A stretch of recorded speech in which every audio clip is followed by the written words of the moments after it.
드디어 베를린 첫날입니다. 일찍 일어나서 대충 옷을 입고 나왔습니다. 사실 연수를 다니면은 아침 시간만큼 혼자 보내기 좋은 시간이 없어서 일부러 일찍 일어났습니다. 제가 머무른 곳은 베를린 동물원 인근이었는데 동물원 주변으로 공원이 조성되어 있어서 뛰기 좋을 것 같아서 나와 봤습니다. 일단 날씨가 굉장히 좋았고 이렇게 그 비포장된 도로를 오랜만에 뛰어보는 것 같아서 느낌이 새로웠어요. 약간 군대 느낌 나는 그런 시간이었습니다. 우선 도심임에도 불구하고 탁 트인 공간이 많고 도로도 넓고 해서 굉장히 좋았고, 그리고 자전거로 출퇴근하시는 분들이 의외로 많아서 굉장히 반가웠습니다. 그렇게 뛰다가 한국 대사관도 잠시 지나치고 귀여운 동물들도 만난 뒤에 숙소로 돌아왔습니다.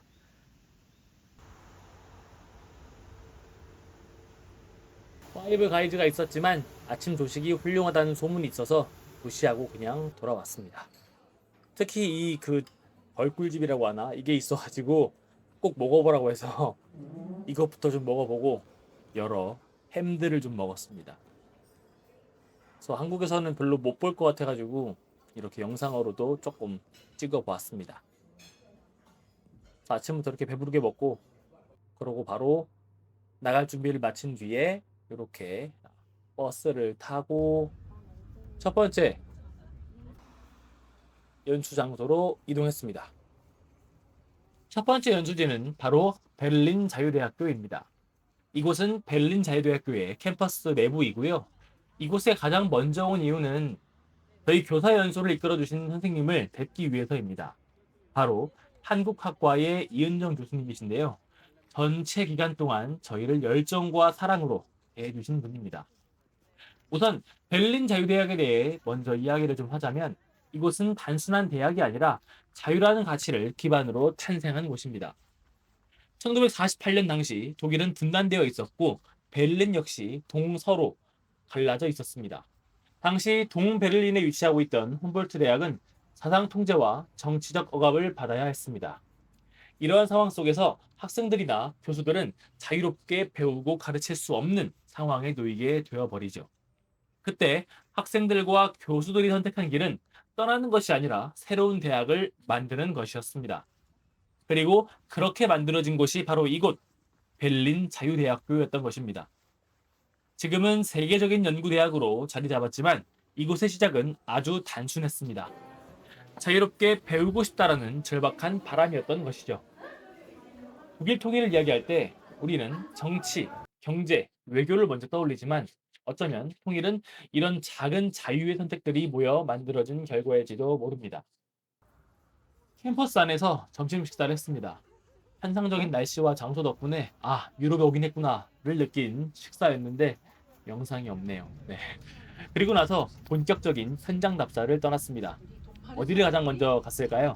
바로 베를린 장벽입니다. 베를린에는 곳곳에서 베를린 장벽의 흔적들을 찾아볼 수 있는데요.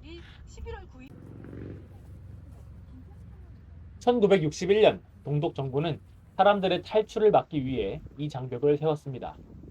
하룻밤 사이에 철조망이 설치되고 그 위에 콘크리트 벽이 세워졌습니다. 그 결과 한 도시 안에서 가족이 갈라지고 친구가 헤어지고 삶의 방향이 완전히 뒤바뀌게 됩니다. 마치 한국 전쟁의 결과와도 같다고 볼 수 있습니다. 하루아침에 이산 가족이 생겨버린 것처럼 말이죠. 이 장벽은 단순한 구조물이 아니라 자유를 막는 선이었습니다. 하지만 지금 이곳을 보면 그 긴장감은 거의 느껴지지 않습니다. 사람들은 통제가 사라진 벽 위에 그림을 그리고 사진을 찍고 그저 일상의 한 공간처럼 지나갑니다. 이 변화가 의미하는 것은 분명합니다. 벽은 사라졌고 그 자리에 기억만 남았다는 것.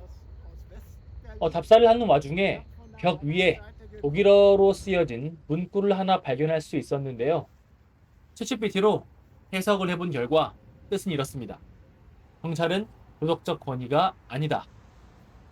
즉, 경찰은 옳고 그름을 결정하는 존재가 아니다. 경찰의 역할은 법을 집행하는 것이지 도덕적 판단을 내리는 것은 아니다 라는 뜻으로 보입니다. 어쩌면 이건 독일의 역사적 경험에서 비롯된 표현으로 보입니다. 나치 시대의 경찰과 독일의 비밀 경찰, 슈타지라고 불리는 그 비밀 경찰은 도덕이라는 미명하에 무고한 사람들에게 폭력을 가하곤 했습니다. 당시 독일인들에게 통일이란 장벽을 무너뜨리고 민족의 재통합으로 그치는 것이 아니라 어쩌면은 민주주의의 온전한 실현이었을지도 모르겠습니다. 이 베를린 장벽에서 조금만 걷다 보면 보른홀버 슈트라세 검문소에 다다르게 됩니다. 이곳은 바로 독일 통일의 시작점이 된 곳입니다. 1989년 11월 9일 이곳에서 역사적인 사건이 벌어집니다. 당시 동독 정부는 시민들의 해외 이동을 일부 허용하는 정책을 발표합니다. 그런데 그 발표가 텔레비전을 통해 생중계되면서 문제가 발생합니다. 기자가 묻습니다. 이 조치는 언제부터 시행됩니까? 그때 관계자가 이렇게 답합니다. 즉시입니다. 바로 지금부터요. 자, 이 한마디가 역사를 바꿔버립니다. 동베를린 사람들은 그 소식을 듣고 바로 국경으로 몰립니다. 그리고 가장 먼저 사람들이 몰린 곳이 바로 보른홀버 슈트라세였습니다. 문제는 현장에 있던 국경 경비대였습니다. 왜냐하면 그들은 아무런 지시를 받지 못한 상태였기 때문입니다. 문을 열라는 명령도 막으라는 명령도 없었습니다. 하지만 점점 더 많은 사람들이 몰려오고 긴장감은 극도로 높아집니다. 결국 한 장교가 결정을 내립니다. 문을 열어라. 그 순간 사람들은 웃고 울고 서로 껴안으며 서쪽으로 넘어가기 시작합니다. 총성도 명령도 계획도 없이 그저 사람들의 흐름이 장벽을 무너뜨린 순간이었습니다. 그래서 이곳은 특별합니다. 거대한 정치 협상이나 군사 작전이 아니라 한 번의 질문, 한 번의 실수, 그리고 한 번의 결단이 역사를 바꾼 곳이기 때문입니다. 독일의 통일은 그렇게 시작되었습니다. 다음 답사지로 이동하면서 독일 통일 초기에는 건물 모양과 도로의 형태만으로도 동서독을 구분 지을 수 있었는데 지금은 그조차도 불분명해졌다는 이야기를 들었습니다. 아마 우리도 통일이 되면 그렇게 될까라는 흥미로운 생각을 해보았습니다. 그 다음으로 답사한 곳은 바로 베를린 대성당과 알테스 박물관이었습니다. 여기가 다 이 거리 자체가 그러니까 느낌이 오는 분 손 들으세요. 알테스 박물관 같은 경우에는 제2차 세계대전의 영향을 크게 받은 곳입니다. 제2차 세계대전 당시 많은 유물들이 다른 지역으로 옮겨졌고 일부는 소련으로 반출되기도 했습니다. 전쟁이 끝난 뒤에는 이 유물들은 오랜 협상 끝에 조금씩 다시 독일로 돌아옵니다. 따라서 지금 이곳에 전시된 작품들 중 일부는 그 긴 여정을 거쳐서 돌아온 것들이라고 볼 수 있습니다. 그래서 이 박물관은 단순한 전시 공간이 아니라 잃어버린 것을 되찾아가는 역사가 담긴 공간이라고 할 수 있습니다. 이 베를린 대성당 같은 경우에도 제2차 세계대전과 큰 연관이 있습니다. 왜냐하면 그때 당시 굉장히 큰 폭격을 받았기 때문입니다. 봄이 무너지고 내부가 거의 파괴되었죠. 그리고 전쟁이 끝난 뒤에도 바로 복구되지 못했습니다. 왜냐하면 이곳은 동독 지역에 있었기 때문입니다.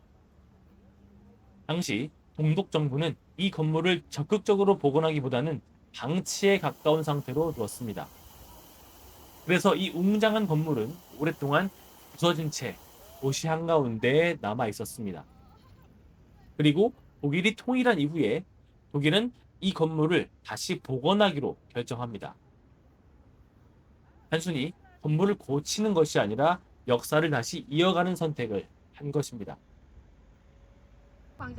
그리고 또다시 버스를 타고 이동했습니다.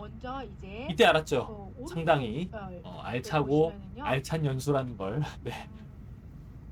다음에 도착한 곳은 유적지의 외형은 독특하면서도 심적인 마음가짐은 다소 차분해지는 공간이었습니다.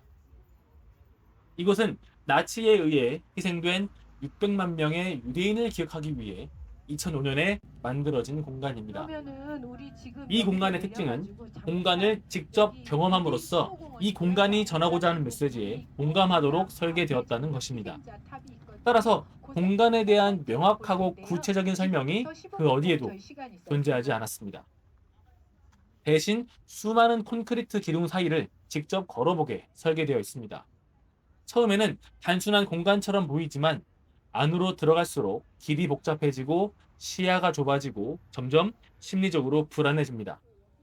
이 경험 자체가 당시 사람들이 느꼈던 공포와 혼란을 상징합니다. 지금 이곳은 기념비이면서 동시에 체험 공간의 역할을 하고 있는 것입니다. 독일은 과거를 단순히 기록하는 것이 아니라 몸으로 느끼게 합니다. 그리고 그 기억을 통해 같은 일이 반복되지 않기를 바라고 있을 것입니다. 유대인 추모공원에서 조금만 걸어가면 브란덴부르크 문을 만날 수 있습니다. 브란덴부르크 문을 지나면 커다란 광장을 마주할 수 있는데요. 광장 문화가 발달하지 않은 한국인의 눈에는 신선하고 웅장해 보였습니다. 이 문은 원래 18세기 후반 당시 프로이센 왕국의 영광을 상징하는 문이었습니다. 재미있는 에피소드가 있는데 브란덴부르크 문 위에 조각상은 원래 평화의 상징이었습니다. 그렇지만 몇 년 지나지 않아 1806년이 되면은 나폴레옹이 베를린을 점령하면서 이 조각상을 프랑스로 가져가 버립니다. 그리고 나서 나폴레옹이 몰락한 뒤에 다시 조각상이 원래 제자리로 돌아오게 되죠. 그때부터는 이 조각상은 회복과 승리의 상징이 됩니다. 그렇지만 분단 시기에는 장벽 바로 옆에 이 브란덴부르크 문이 위치하면서 아무도 지나갈 수 없는 닫힌 문이 되어버립니다.